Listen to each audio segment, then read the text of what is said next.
பிள்ளைகள் இடையில power cut ஆயிருக்கு பிள்ளைகளோட இடத்துல நெட்வொர்க் பிரச்சனையும் இருக்கிறதால உங்களுக்கு தொடர்ந்து இந்த வகுப்பு செய்ய கஷ்டமா இருக்குது. சிரமத்துக்கு மன்னிச்சு கொள்ளுங்க. இந்த இன்னும் 2 கணக்கு இருக்கு, இதை பார்த்துட்டு நிறைவு செய்வோம் இல்லையா வகுப்பை. இன்னைக்கு அதிக நேரம் உங்களை வெயிட் பண்ண வச்சுட்டேன். இன்னைக்கு காலம் என்னன்னா அந்த கவரேஜ் பிரச்சனையா இருக்கு பிள்ளைகள், நெட்வொர்க் பிரச்சனையா இருக்கு.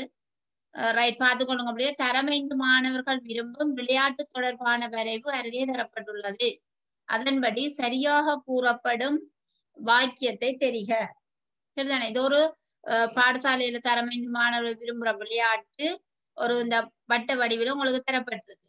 நெட்பால், நெல்லே, கிரிக்கெட், கரப்பந்துன்னு சொல்லி 4 விதமான விளையாட்டுக்களை மாணவர்கள் விளையாடுகிறார்களாம், தரமைந்த மாணவர்கள். இந்த படத்தை வைத்து கொண்டு உங்களுக்கு 3 கூற்று தரப்பட்டிருக்கு, 3 வாக்கியம். இதுல எது சரியான கூற்றுன்றதை நீங்கள் தெரிவு செய்யணும். இந்த படத்தை அவதானித்து தெரிவு செய்யணும். சரிதானே? நீங்கள் ஒருக்கா இதை வாசிச்சு இதை செய்து கொள்ளுங்க. நீங்கள் வாசிச்சு எந்த கூற்று சரியான கூற்றுன்றதை நீங்கள் வாசிச்சு விளங்கி கொண்டு தெரிவு செய்து வைத்திருங்க. மிஸ் மித்தம் விளங்கப்படுத்துறேன்.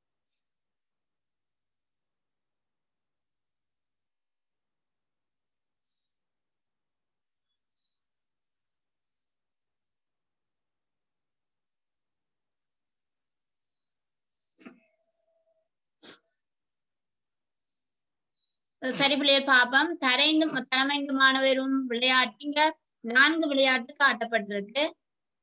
அதுல மிக கூடுதலானோர் எல்லே விளையாட்டை விரும்புகின்றனரா? உங்களுக்கு இந்த வட்டத்தை பிரிக்கப்பட்ட பங்கு தெரியும். உங்களுக்கு எல்லே விளையாட்டு பாத்தீங்கன்னு சொன்னா ஒரு வட்டத்தின் கால்பங்கு 4ஆ பிரிக்கப்பட்ட 4ஆக பிரிக்கப்பட்ட ஒரு பங்கு தான் இல்லை. இந்த பாருங்க, ஒரு முழு வட்டத்தை 4ஆக பிரிக்கப்பட்ட ஒரு பங்காக காணப்படுது. சரிதானே? எல்லை விளையாட்டு மிக கூடுதலானோர் எல்லை விளையாட்டை விரும்புகின்றனரா? அது பொருத்தமானதா? அல்லது நெட்பால் விளையாட்டை விட கிரிக்கெட் விளையாட்டை குறைவானோர் விரும்புகின்றனர்? நெட்பால் விளையாட்டை விட கிரிக்கெட் விரும்புறாக்கள் குறைவானோரா? இப்ப இதுல என்ன சொல்லப்பட்டிருக்கு? 2வது வாக்கியம் நெட்பால் விளையாட்டு விரும்புறாக்கள்லாம் கூடன்னு சொல்லப்பட்டிருக்கு. அது சரியானதா? அல்லது கரப்பந்து விளையாட்டின் 3 மடங்கு பேர் கிரிக்கெட் விளையாட்டை விரும்புகின்றனர்? உங்களுக்கு காட்டப்பட்டிருக்கு கரப்பந்து சிறியதா காணப்பட்டிருக்கு. இத மாதிரி 3 மடங்கு தானா கிரிக்கெட் விளையாடுறாங்கன்னு சொல்லப்பட்டிருக்கு. அப்ப இந்த 3 கூற்றுக்கள்லயும் உங்களுக்கு சரியான கூற்று நீங்க தெரிவு செய்திருக்க வேணும்.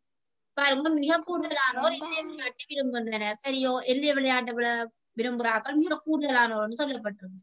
இல்லை, தவறானது. ஏன்னு சொன்னா ஒரு வட்டத்தின் காற்பங்கு காற்பங்கு தான் இல்லை. சரியா? அப்ப இது தவறான முதலாவது கூற்று. அடுத்தது பாருங்க, நெட்பால் விளையாட்டை விட கிரிக்கெட் விளையாட்டை குறைவானோர் விரும்புகின்றனர். நெட்பால் சரிதானே? நெட்பால் விளையாட்டை விட கிரிக்கெட் விளையாட்டை குறைவானோர் விரும்புகின்றனர். கிரிக்கெட்டின் அளவு பாருங்க பிள்ளைகள், அதாவது ஒரு வட்டத்தின் காற்பங்கிலும் இன்னும் கூட இருக்கு. அப்ப நெட்பாலை விட கிரிக்கெட் கூட இருக்கு, ஆனா இன்னும் குறைவானோர்னு சொல்லப்பட்டிருக்கு. அப்ப அந்த குற்றம் பிள்ளையானது. 3வது குற்றம் பாருங்க, கரப்பந்து விளையாட்டின் 3 மடங்கு பேர் கரப்பந்த போல 3 மடங்கினர். நாங்கள் அதை கீறி பார்த்தோம்னு சொன்னா பாருங்க, கரப்பந்து ஒரு காற்பங்கின் அரைவாசி தான் இருக்கு. அதே போல இங்க 3 அப்ப இதுல எது கூட? 3வது விடதான் சரியான விடை. 3வது கரப்பந்து விளையாட்டின் 3 மடங்கு பேர் கிரிக்கெட் விளையாட்டு விரும்புகின்றனர். Okay, right. அது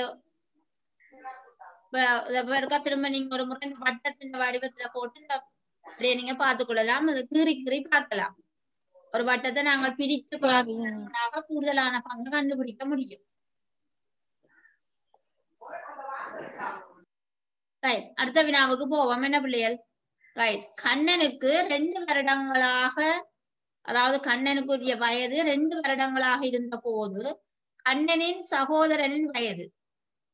சில பிள்ளைகள் கண்ணனுக்கு 2 வயது என்று சொல்லி வரணும். 2 வயது வருடங்களாக இருந்த போது, ஏன்னா கண்ணன் வயது வந்து 2 வருடங்களாக இருந்த போது சகோதரனின் வயது கண்ணனின் வயதின் அரைவாசியாக இருந்தது. அதாவது கண்ணனுக்கு 2 வயதுன்னு சொன்னா கண்ணனின் அரைவாசி எவ்வளவு நீங்க கண்டுபிடிக்க வேணும். கண்ணனின் வயதின் அரைவாசியாக இருந்தது. கண்ணனுக்கு இப்போது 10 வருடங்களெனின், கண்ணன் வயது வந்து 10 வருடங்களெனின் கண்ணனின் சகோதரனின் வயது எத்தனை வருடங்கள்? 5 வயது. சரிதானே? கணக்க வடிவ வாசிங்க. மிக மிக இலகுவான கணக்கு. நீங்கள் 5 வயது பாப்போம். சரி, ஒன்று பார்த்துக்கொள்ளும். நீங்க உங்களோட விடிய போடுங்க. என்ன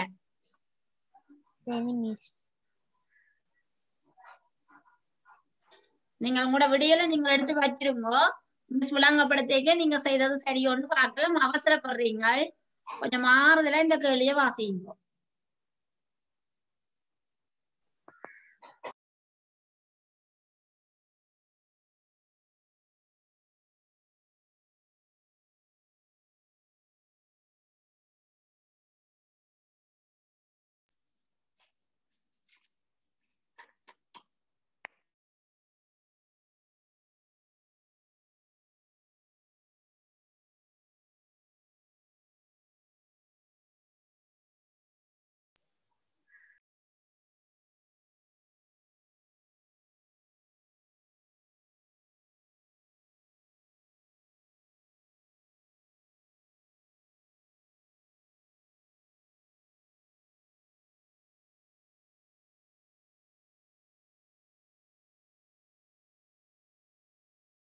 மிஸ் விளங்கப்படுத்துங்க.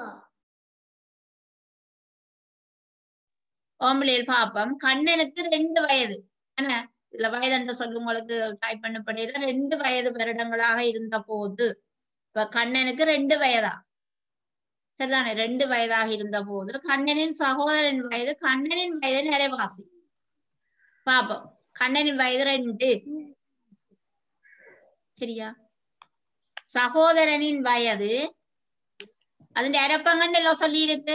அரைவாசி என்று 2 சொன்னா அப்ப எத்தனை வயது? 1 வயது. 1 வயது மிஸ். ஓ, சகோதரனுக்கு 1 வயது. அப்ப தம்பியா இருப்பார். என்ன தம்பியா? ஓ, தம்பியா இருப்பார். ஓ, கண்ணன் தம்பிதான் சகோதரன் சொல்லப்பட்டிருக்கு. அண்ணாவையும் சகோதரன் தான் சொல்றது. ஆனா இதுல வயது அரைவாசி என்று சொன்னபடியா கட்டாயம் அவர் தம்பியா இருப்பார். என்ன வயது குறைந்தவரா இருப்பார். அப்ப 1 வயது.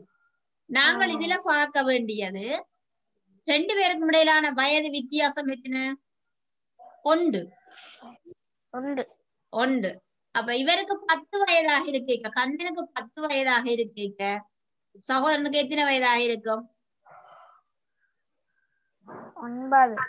9 வயதாக இருக்கும்.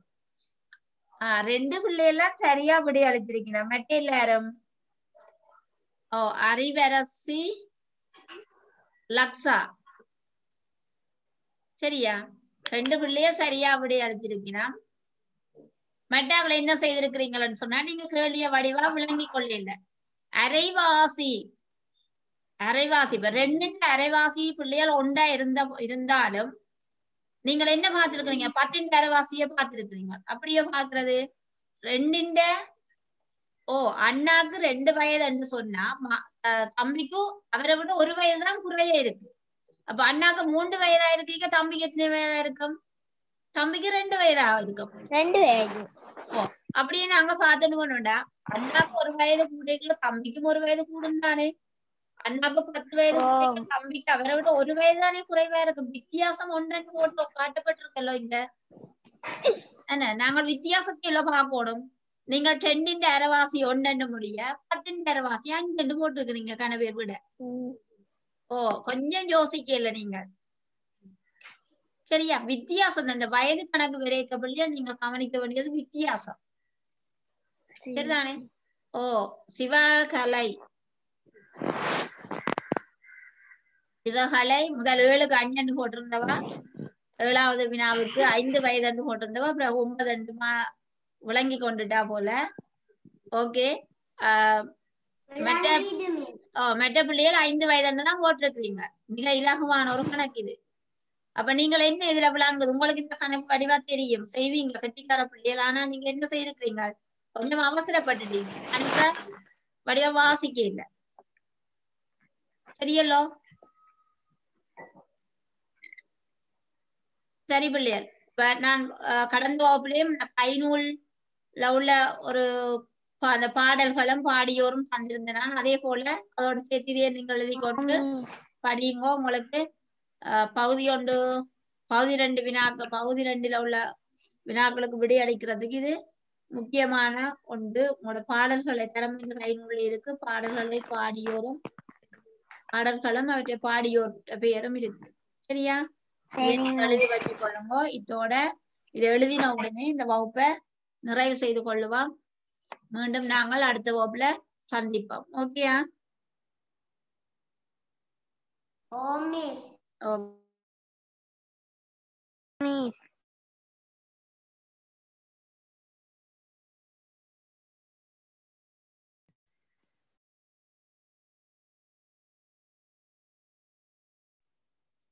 இந்த வகுப்பின் சொப்பி வந்து பிள்ளைய கேட்டிருக்கீங்க. உங்களுக்கு செட்ல போட்டிருக்கு, நீங்க பார்த்து கொள்ளலாம். அந்த விளங்காத கணக்குகளையும் திரும்ப ஒரு முறை அந்த செய்க வழிய பார்த்து செய்து கொள்ளுங்க பிள்ளையார். திரும்ப பார்த்து கொள்ளுங்க. மீண்டும் நாங்க அடுத்த வகுப்புல சந்திப்போம். இது எழுதி கொண்டு இதோட இந்த வகுப்பை நிறைவு செய்வோம். ஓகே, பாய். ஓகே, பாய்.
வேறுபடையிலுமே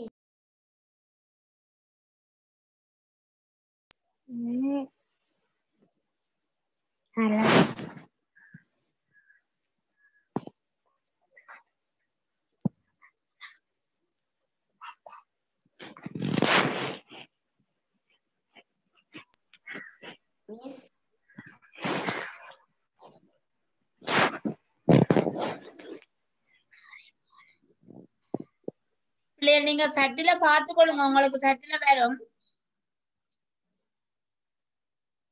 அப்படி சட்டில இல்லாத ஆட்கள், எடுக்க முடியாத ஆட்கள் இமெயில் அட்ரஸ் போட்டு விட்டீங்கன்னா உங்களுக்கு அதுல சென்ட் பண்ணி விடுறோம். சட்டில போட்டு விடுங்க இமெயில.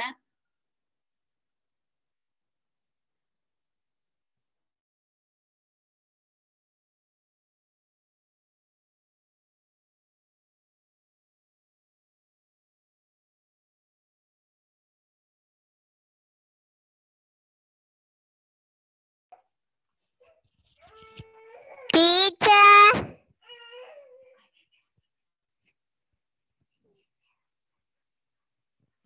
டீச்சர்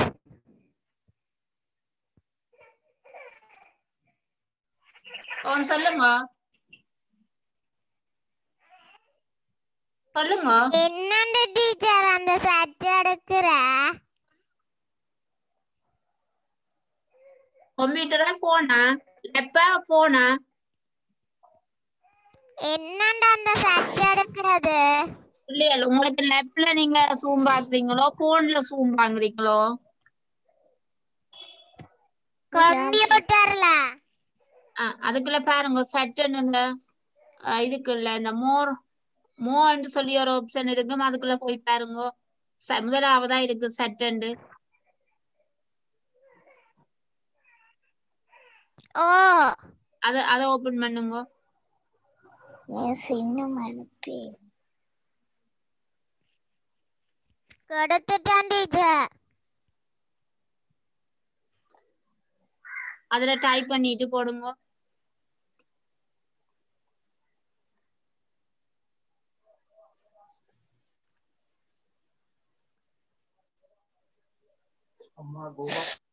உங்களோட இமெயில் அட்ரஸ் அதுல செட் பண்ணி விடுங்க. என்னண்டு டீச்சர் உங்களோட இமெயில் அட்ரஸ் அதுல டைப் பண்ணுங்க. நீங்க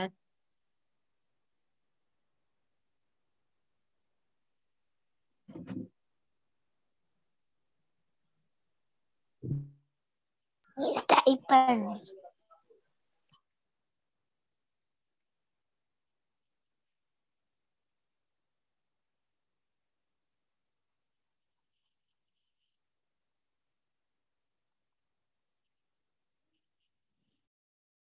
மிஸ் இப்ப மிஸ் சென்ட் பண்றது வைபர்ல போடலாமோ? டெலிகிராமுக்கு போடுங்க. மிஸ் இப்ப டெலிகிராம் மிஸ் இப்பவே சென்ட் பண்ணு. போடலாமோ? இமெயிலுக்கு மெசேஜ் பண்ணுங்க. மிஸ் ஓமாம் சொல்லுங்க. இமெயிலுக்கு மெசேஜ் பண்ணுங்க பிள்ளைகள். வைபருக்கு போட்டு இருக்கிறேன். இந்த இமெயிலுக்கு நீங்க மெசேஜ் பண்ணினா மிஸ் உங்களுக்கு போட்டு விடுவேன்.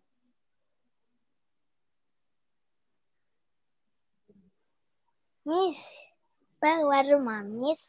உங்களோட பைபருக்கு போடலாம் தானே? இல்ல பைபர் இதுல எடுக்கலாமா? நாங்க பைபருக்கு போட்டாலும் உங்களுக்கு சென்ட் பண்றது ஒன்று டெலிகிராம் அல்லது இமெயிலுக்கு தான்.